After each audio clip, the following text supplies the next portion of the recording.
एक लड़की थी जो कि मसाज पार्लर में मसाज कराने का काम किया करती थी।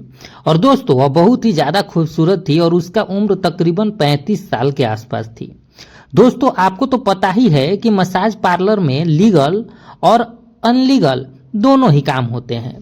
वहां अगर कस्टमर की कोई डिमांड होती है तो उसे भी पूरा किया जाता है, उसके बदले में आपको मोटी रकम मिलती है। तो दोस्तों वहां पर लड़कियां खुशी खुशी काम करती थी।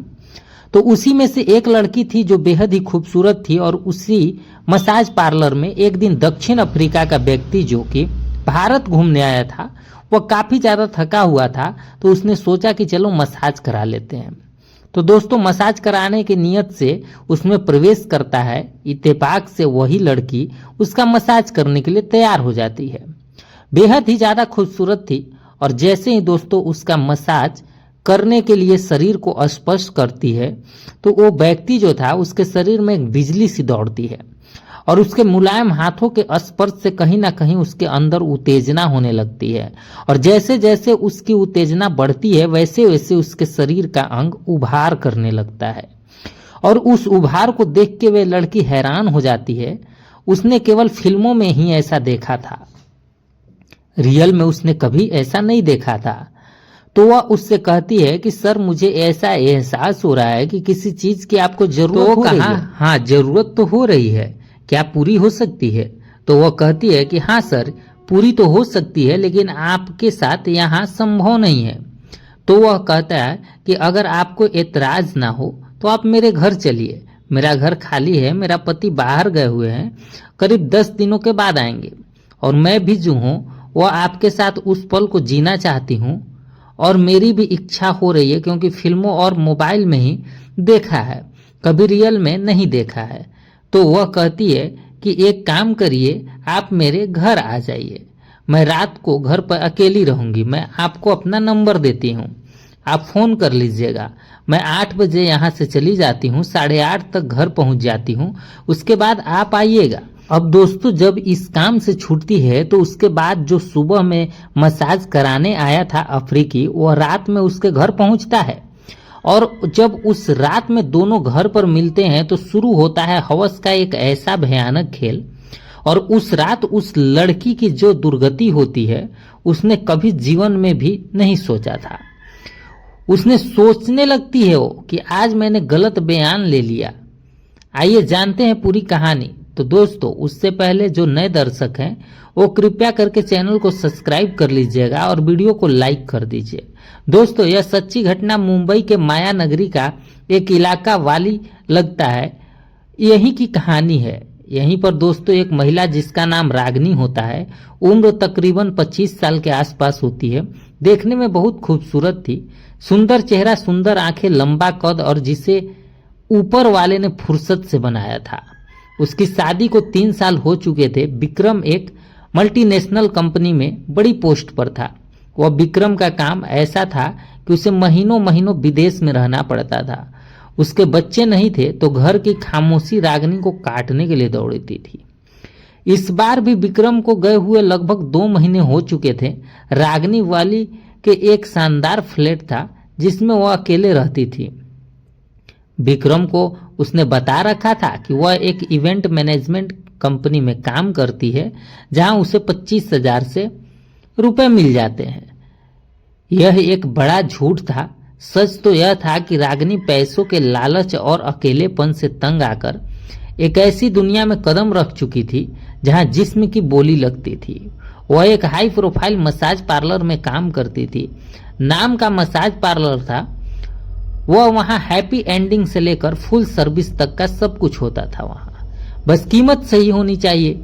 रागनी को यह सब काम पसंद नहीं था, पर मुंबई जैसे महंगे शहर में सिर्फ विक्रम के पैसों पर ऐश करना उसे मंजूर नहीं था।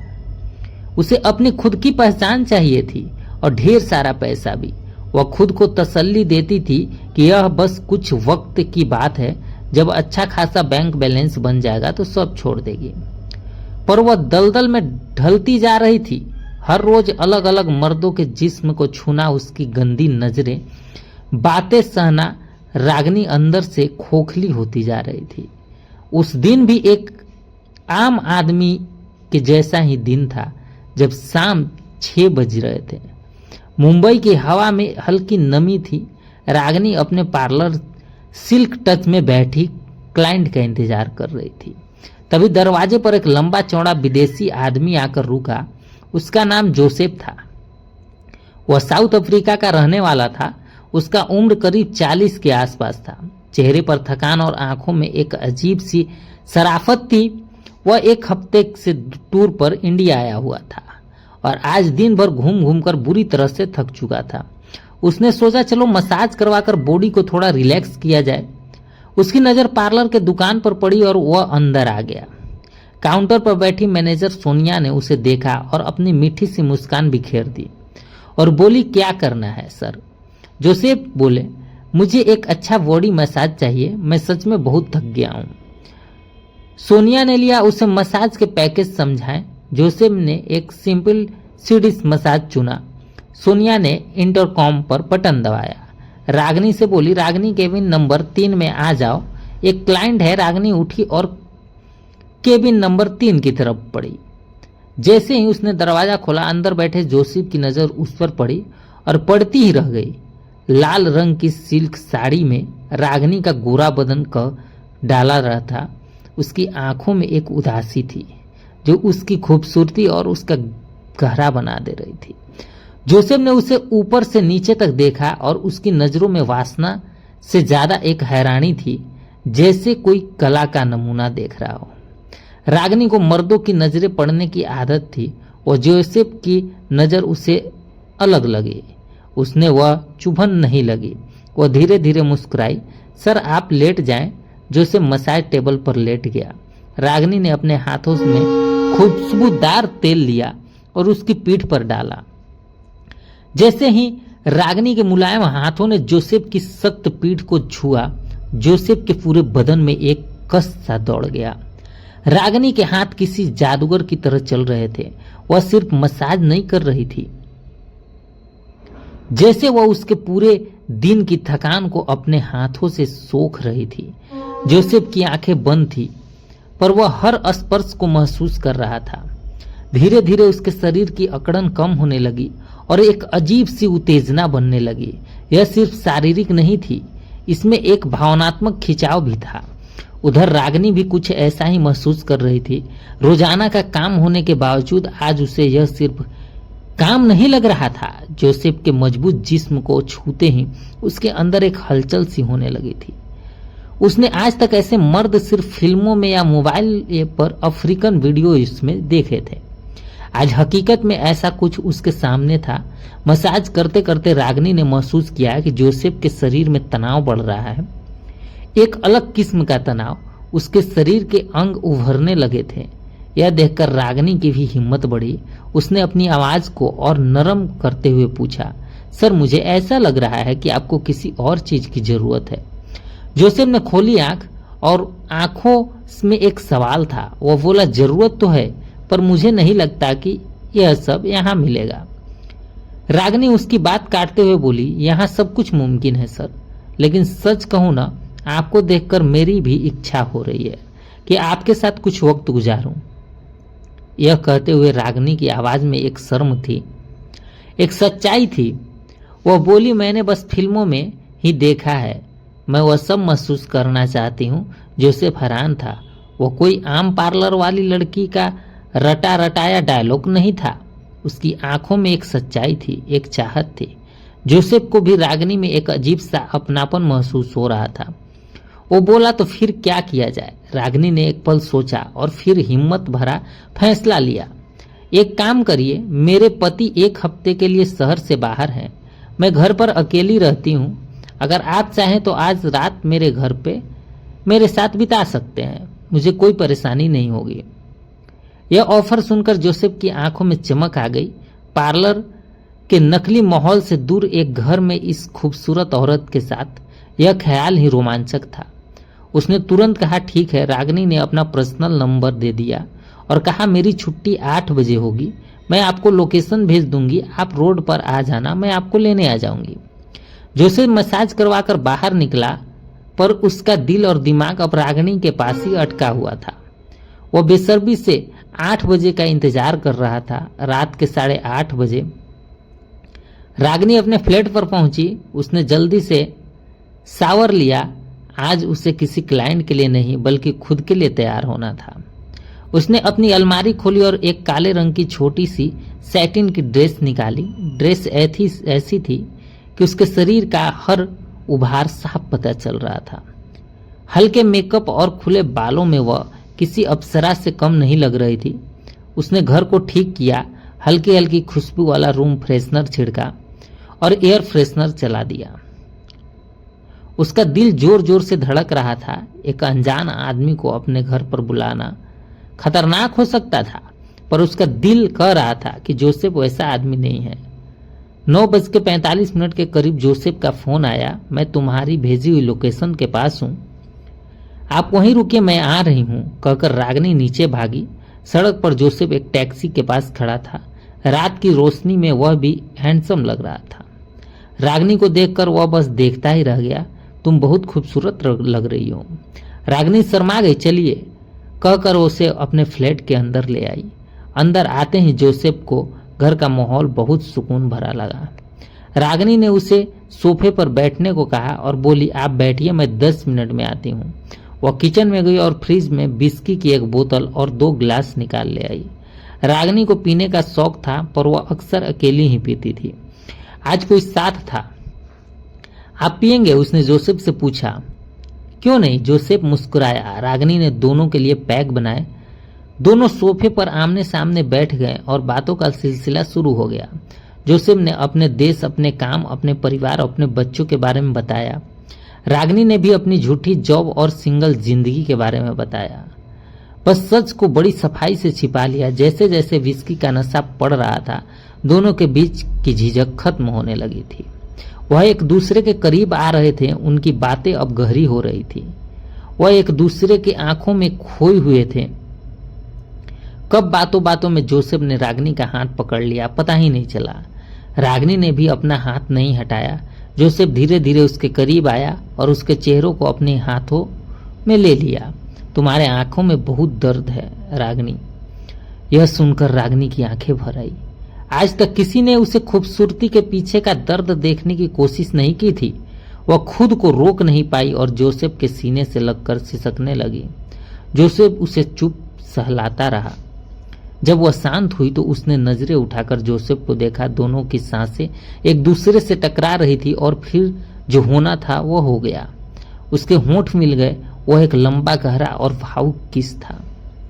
उस एक किस में दोनों ने अपना सारा अकेलापन, सारी चाहत उड़ेल दी। जोसेफ ने एक ही झटके में उसे अपनी गोद में उठा लिया।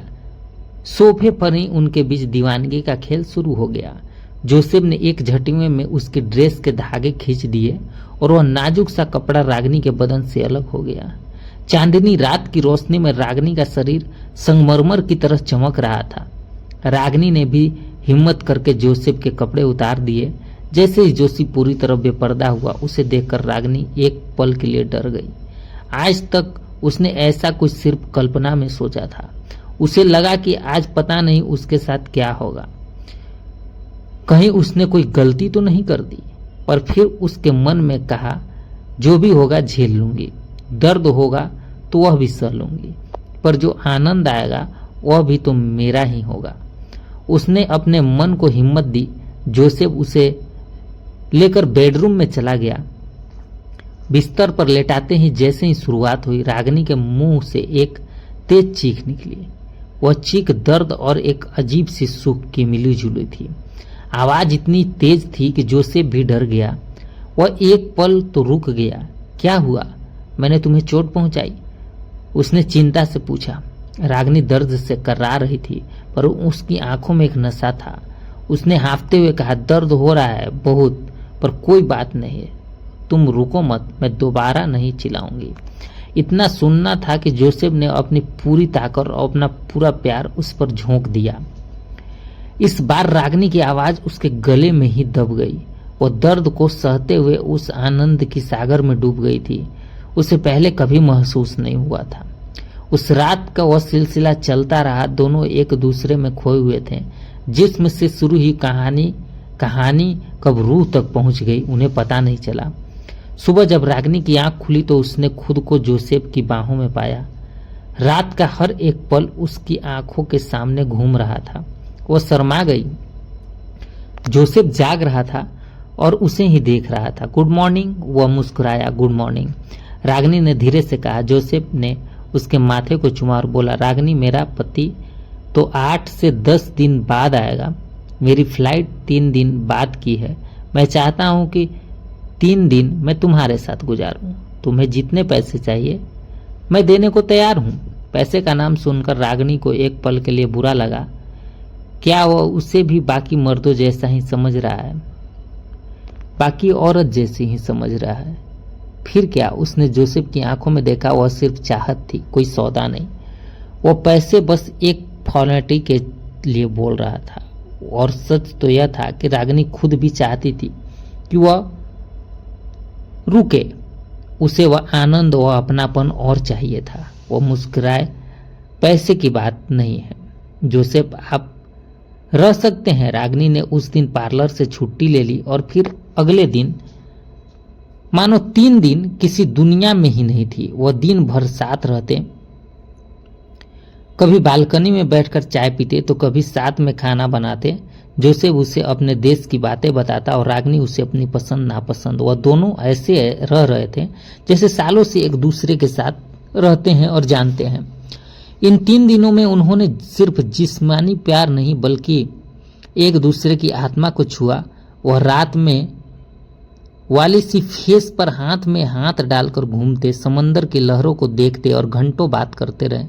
रागिनी को लग रहा था कि काश विक्रम की जगह जोसेफ उसका पति होता। उसने बहुत से मर्दों के साथ रातें गुजारी थी, पर जो सुकून और अपनापन उसे जोसेफ के साथ मिला वह अनमोल था। रागिनी को जोसेफ से प्यार हो गया था, एक ऐसा प्यार जो गहरा था, सच्चा था। वह अपनी बाकी जिंदगी उसी के साथ बिताना चाहती थी। आखिरी रात आ गई। दोनों बालकनी में खड़े थे, मुंबई शहर की रोशनियां देख रहे थे। माहौल में एक उदासी था, कल जोसेफ चला जाएगा। रागिनी ने हिम्मत करके कहा, जोसेफ, क्या तुम मुझे अपने साथ ले जा सकते हो? जोसेफ ने मुड़कर उसे देखा। रागिनी की आंखों में उम्मीद थी, पर प्यार था, एक सपना था। मैं विक्रम को छोड़ दूंगी। मैं तुम्हारे साथ रहना चाहती हूँ। मैं तुमसे प्यार करती हूँ। जोसेफ का दिल बहल गया। उसने रागिनी का हाथ थामा और कहा, रागिनी, मैं भी तुमसे बहुत प्यार करने लगा हूँ। 3 दिन से मेरी जिंदगी के सबसे खूबसूरत दिन थे, लेकिन जो तुम कह रही हो वह मुमकिन नहीं है। रागिनी की आंखों में आंसू आ गए। क्यों मुमकिन नहीं है? जोसेफ ने एक गहरी सांस ली और बोला, देखो, तुम्हारा अपना परिवार है, एक पति है, और मेरा भी अपना परिवार है, मेरे बच्चे हैं। मैं नहीं चाहता कि हम दोनों की वजह से 2 परिवार टूट जाए। हम दोनों के बीच जो हुआ वह बहुत खूबसूरत था, एक सपने जैसा, पर हम इसे हकीकत में नहीं बदल सकते। मैं तुम्हारा घर नहीं तोड़ सकता और तुम मेरा। रागिनी फुट फुट कर रोने लगी। वह जानती थी कि जोसेफ सच कह रहा है, पर दिल मानने को तैयार नहीं था। जोसेफ ने उसे अपनी बाहों में भर लिया। प्लीज रो मत। मैं तुमसे एक वादा करता हूं कि मैं जब भी इंडिया आऊंगा तुमसे जरूर मिलूंगा। मैं तुमसे जरूर मिलूंगा। तुम्हें कभी भी किसी भी चीज की जरूरत हो बस एक फोन करना। मैं हमेशा तुम्हारे लिए खड़ा रहूंगा। उस रात वह सो नहीं पाए, बस एक दूसरे को पकड़कर लेटे रहे, हर पल को अपनी यादों में कैद करते रहे, कोशिश करते रहे कैद करने की। सुबह हो गई, जाने का वक्त आ गया। जोसेफ ने अपना बैग पैक किया। दरवाजे पर दोनों एक दूसरे के सामने खड़े थे। शब्द खत्म हो चुके थे, बस आंखों आंखों में बात हो रही थी। जोसेफ ने उसे आखिरी बार चूमा और कहा, अपना ख्याल रखना, और फिर वहां से चला गया। रागिनी दरवाजे पर ही खड़ी उसे जाते हुए देखती रही, जब तक कि उसकी आंखों से ओझल नहीं हो गया। फ्लैट का दरवाजा बंद करते ही वह अपनी जमीन पर बैठकर रोने लगी। घर की खामोशी उसे फिर से खाने को दौड़ रही थी, पर इस बार यह खामोशी पहले से ज्यादा चुभ रही थी। जोसेफ चला गया था, पर उसकी यादें, अपना एहसास और एक अधूरा प्यार छोड़ गया था। रागिनी जानती थी कि वह उसे कभी भुला नहीं पाएगी। जिंदगी तो आगे बढ़ना ही था। विक्रम वापस आएगा, सब कुछ पहले जैसा हो जाएगा, पर रागिनी अब पहले जैसी नहीं रहेगी। उसके दिल के कोने में हमेशा एक साउथ अफ्रीकन आदमी रहेगा, जिसने उसे 3 दिनों के लिए पूरी जिंदगी का प्यार दे दिया था। मुंबई के उस फ्लैट में रागिनी अकेली थी। अपनी अधूरी कहानी के साथ, क्योंकि कुछ कहानियां ऐसी होती हैं जो शुरू होते हैं पर कभी पूरी नहीं हो पाती। जोसेफ के जाने के बाद रागिनी का खूबसूरत फ्लैट उसे ही जेल की तरह लगने लगा। घर का हर कोना उसे जोसेफ की याद दिलाता। वह सोफा जहां उन्होंने पहली बार एक दूसरे को छुआ था, वह बालकनी जहां खड़े होकर उसने घंटे बात की थी, वह बिस्तर जिसने कभी उनकी दीवानगी के हर पल को महसूस किया था। रागिनी कई दिनों तक एक अजीब सी कैफियत में रही। वह विक्रम के आने से पहले घर से जोसेफ की हर निशानी मिटा देना चाहती थी। वह उसका दिल यह गवाही नहीं दे रहा था। बिस्की का वह आधा खाली गिलास अब भी मेज पर पड़ा था, जैसे वह जोसेफ के लौटने का इंतजार कर रहा हो। उसे वापस द सिल्क टच जाना पड़ा। अब वह उसे उस काम से घिन आने लगी। अब किसी और मर्द के स्पर्श उसे तेजाब लगने लगा। उसने हाथ क्लाइंट की बॉडी पर चलते थे, पर उसका दिमाग और दिल हजारों मील दूर साउथ अफ्रीका बैठे जोसेफ के पास था। वह अब बस एक जिंदा लाश की तरह काम कर रही थी। एक शाम वह घर लौटी तो उसका फोन बजा। एक अनजान विदेशी नंबर से मैसेज आया था। मैसेज पढ़ते ही रागिनी की सूखी आंखों में जैसे समंदर उमड़ गया। वह फोन को सीने लगाकर फूट फूट कर रोने लगी। जोसेफ ने अपना वादा निभाया, वह उसे भुला नहीं था। उसे एक मैसेज से रागिनी के मुरझाए दिल को फिर से जान डाल दी। अब उसे जिंदगी जीने की वजह मिल गई। एक हफ्ता गुजर गया। विक्रम वापस आ गया। वो अपनी पत्नी को देखकर खुश था, पर उसे रागिनी में कुछ बदला बदला नजर लग रहा था। वह पहले ज्यादा चुप और खोई खोई रहती थी। क्या बात है रागिनी, सब ठीक है? तुम्हारी तबीयत तो ठीक है? विक्रम ने एक साथ उससे बैठाकर रात को चिंता से पूछा। वो बोली, कुछ नहीं, बस काम सा थोड़ा एक्सेस है। यहाँ रागिनी एक शादीशुदा महिला अपने पत्नी विक्रम से छिपकर जोसेफ नाम के एक विदेशी व्यक्ति से प्यार करती थी। उनका रिश्ता चोरी छिपे होने वाले फोन कॉल्स और मैसेज पर चल रहा था। एक दिन जोसेफ ने बताया कि वह मुंबई आ रहा है। रागिनी ने अपने पति विक्रम से ऑफिस की कॉन्फ्रेंस का बहाना बनाकर लोनावाला जाने की बात कही, लेकिन असल में वह मुंबई के ही एक होटल जोसेफ में मिली। दोनों ने एक दिन एक साथ बिताए, भविष्य के सपने देखे। जोसेफ ने रागिनी के सामने प्रस्ताव रखा कि वह विक्रम को तलाक दे दे और उसके साथ एक नई जिंदगी शुरू कर दे। इसी बीच विक्रम को रागिनी पर शक तो हो गया था। जब उसने सच का पता लगाया तो उसे पता चला कि रागिनी लोनावाला में नहीं बल्कि मुंबई के एक होटल में है। विक्रम गुस्से से सीधे होटल पहुंचा और उसने रागिनी और जोसेफ कोंगे हाथ पकड़ लिया। अपमान और शोखे से आग बबूला होकर विक्रम ने तुरंत पुलिस को फोन कर दिया। पुलिस के आने से होटल में एक बड़ा तमाशा खड़ा हो गया। विक्रम ने सबके सामने रागिनी को अपनाने से साफ इनकार कर दिया। रागिनी की हालत देखकर और मामले को बढ़ता देखकर पुलिस ने जोसेफ को समझाया कि उसे अपनी जिम्मेदारी निभानी चाहिए। जोसेफ जो रागिनी से सच्चा प्यार करता था और उसे इस हाल में नहीं देख सकता था, उसने पुलिस के सामने ही रागिनी से शादी करने का फैसला कर लिया। इस तरह पुलिस की मौजूदगी में एक रिश्ते का अंत हुआ और दूसरे की अनपेक्षित शुरुआत हुई। दोस्तों, इस घटनाक्रम को सुनाने का मेरा उद्देश्य किसी को परेशान करना नहीं है, किसी के दिल को दुखाना नहीं है, बल्कि आप सबको जागरूक करना है, सतर्क करना है। आज के लिए बस इतना ही। मिलते हैं फिर ऐसी ही एक सच्ची घटना के साथ। तब तक के लिए दीजिए हमें इजाजत। जय हिंद, जय भारत।